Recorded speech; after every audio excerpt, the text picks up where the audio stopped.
O ego é seu inimigo ou seu mecanismo de proteção? Esta é uma das perguntas mais profundas que podemos nos fazer. Em nossa cultura, a palavra ego muitas vezes carrega um peso negativo. A associamos à arrogância, ao egoísmo, a uma voz interna que nos sabota. Livros de autoajuda e discursos espirituais frequentemente o pintam como um vilão a ser combatido, uma barreira entre nós e a nossa verdadeira essência.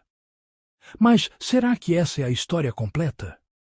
E se o ego, em sua origem, não for um inimigo, mas um guardião incompreendido? E se a chave não for destruí-lo, mas sim compreendê-lo? Ao longo deste vídeo, vamos mergulhar fundo na natureza complexa do ego. Vamos explorar suas origens, suas funções vitais e os momentos em que seu instinto protetor se transforma em uma prisão.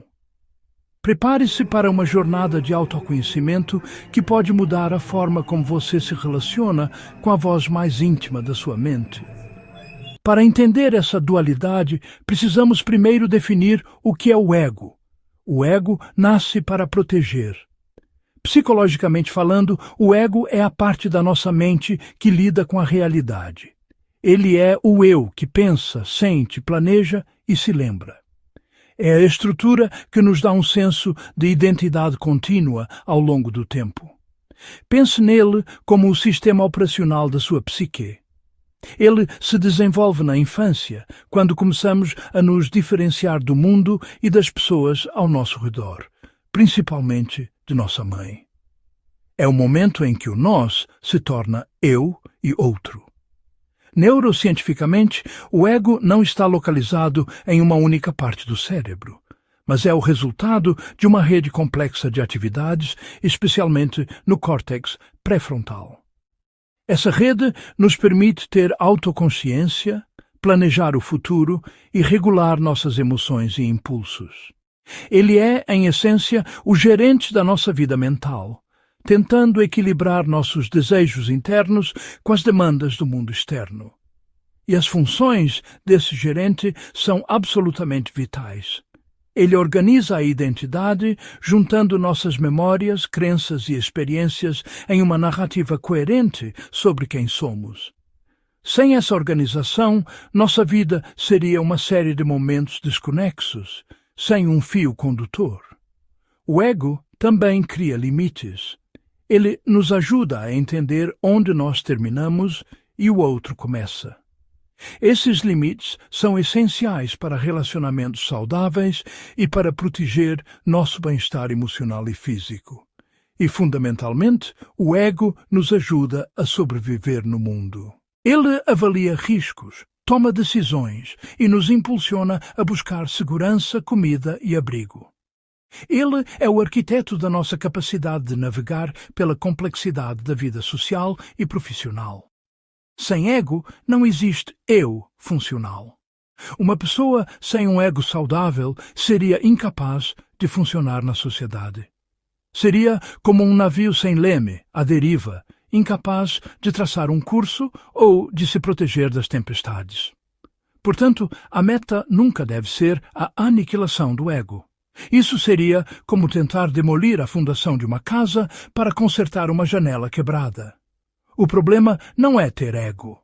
O problema é quando o ego se torna hiperativo, quando ele se infla para além de sua função útil. O problema começa quando o ego deixa de proteger e passa a controlar. Essa transição é sutil, mas transformadora. O guardião se torna um carcereiro. O que antes era um mecanismo de sobrevivência se transforma em uma fonte de sofrimento. Ele começa a ver ameaças em todos os lugares, mesmo onde não existem. Uma crítica construtiva se torna um ataque pessoal. Uma oportunidade de mudança se torna um risco aterrorizante. A necessidade de segurança se transforma em uma busca incessante por controle absoluto sobre a vida. Isso acontece quando ele confunde segurança com rigidez e identidade com defesa constante. Um ego controlador insiste que só existe uma maneira certa de fazer as coisas, a sua maneira. Ele se apega a crenças, opiniões e rotinas com unhas e dentes, não porque sejam as melhores, mas porque são familiares. A identidade, que deveria ser uma base flexível para o crescimento, torna-se uma fortaleza. Qualquer informação que desafie essa identidade é vista como um ataque a ser repelido. O ego passa a gastar uma quantidade enorme de energia defendendo uma imagem de si mesmo, em vez de permitir que o eu autêntico viva e respire. E aqui reside a grande ironia. O que protege em um momento pode aprisionar em outro. A mesma cautela que te salvou de um perigo real na infância pode, na vida adulta, te impedir de assumir riscos necessários para crescer. A mesma necessidade de aprovação que te ajudou a se encaixar em um grupo pode te impedir de expressar sua verdade.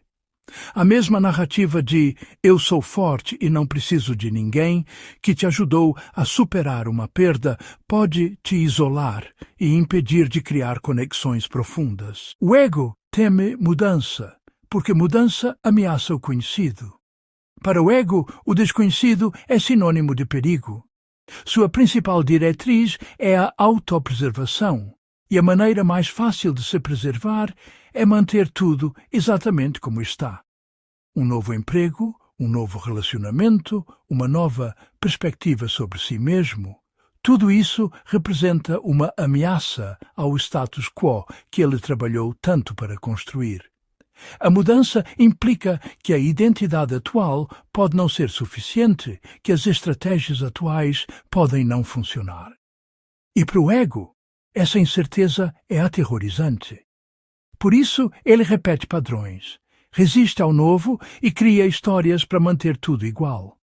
Ele nos faz escolher o mesmo tipo de parceiro que sempre nos machuca, porque a dor é familiar. Ele nos impede de pedir uma promoção, porque o conforto da posição atual é mais seguro do que o risco da rejeição. E ele é um mestre contador de histórias. Ele cria narrativas convincentes para justificar essa inércia. Eu não sou bom o suficiente. As pessoas não são confiáveis. É melhor não tentar para não se decepcionar. Essas histórias parecem verdades absolutas, mas muitas vezes são apenas estratégias de defesa do ego para nos manter em nossa zona de conforto. É crucial entender que ele faz tudo isso não por maldade, mas por medo. O ego não é um vilão sádico. Ele é como um pai ou mãe superprotetor que, por amar tanto seu filho, o impede de explorar o mundo e aprender por si mesmo. Ele acredita genuinamente que está nos protegendo do sofrimento. O problema é que, ao tentar nos proteger de toda e qualquer dor potencial, ele também nos protege da alegria, do crescimento, da conexão e da própria vida. Então, qual é a solução? Se não podemos destruí-lo, o que fazemos? Despertar não é destruir o ego, é não ser governado por ele. É uma mudança de liderança interna. É passar do estado de identificação total com o ego. Acreditar que você é seus pensamentos, suas emoções e suas histórias, para um estado de observação consciente.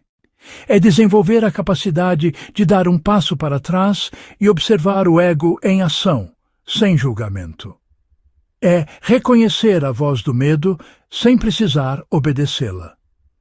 Quando a consciência assume o centro, o ego volta ao seu lugar, um instrumento, não um comandante. A consciência é essa parte de nós que é pura presença, que observa sem julgar. Quando cultivamos essa consciência através de práticas como a meditação, a atenção plena ou a autoobservação, criamos um espaço interno. Nesse espaço, o ego não desaparece, mas sua voz se torna apenas uma entre muitas. Ele perde o poder de nos controlar. Ele passa de um ditador autoritário para um conselheiro útil, cuja opinião podemos ouvir, avaliar e, se necessário, dispensar. Ele se torna um instrumento, não um comandante. Um ego saudável, a serviço da consciência, é uma ferramenta poderosa. Ele nos ajuda a definir metas alinhadas com nossos valores mais profundos. Ele nos ajuda a comunicar nossas necessidades de forma clara e respeitosa. Ele nos dá a força para dizer não quando nossos limites são violados. Ele nos permite funcionar no mundo de forma eficaz, sem nos perdermos nas armadilhas da arrogância ou da insegurança. Em resumo, o ego protege quando serve à vida. Aprisiona quando tenta controlá-la. Proteger é usar a identidade para se conectar, não para se isolar. É usar os limites para criar segurança, não para construir muros. É usar a capacidade de planejamento para realizar sonhos, não para se preocupar obsessivamente com o futuro. Controlar é se recusar a pedir desculpas, é evitar a vulnerabilidade a todo custo, é sacrificar a felicidade em nome de estar certo. E a liberdade começa quando você percebe a diferença. Não em um momento único e dramático de iluminação, mas no dia a dia. Começa quando você pausa antes de reagir com raiva e pergunta: o que em mim se sente ameaçado agora? Começa quando você percebe a história que sua mente está contando e questiona: essa história está me servindo ou me limitando? Começa quando você sente o impulso de se defender e, em vez disso, escolhe a curiosidade. Essa percepção é o primeiro passo para transformar seu relacionamento com seu ego, para passar de um estado de conflito interno para um de colaboração e paz. É o início da jornada para reivindicar seu lugar como o mestre de sua própria casa, com o ego como um servo leal e valioso, e não mais como um tirano amedrontado. A verdadeira liberdade não é a ausência do ego, mas a maestria sobre ele.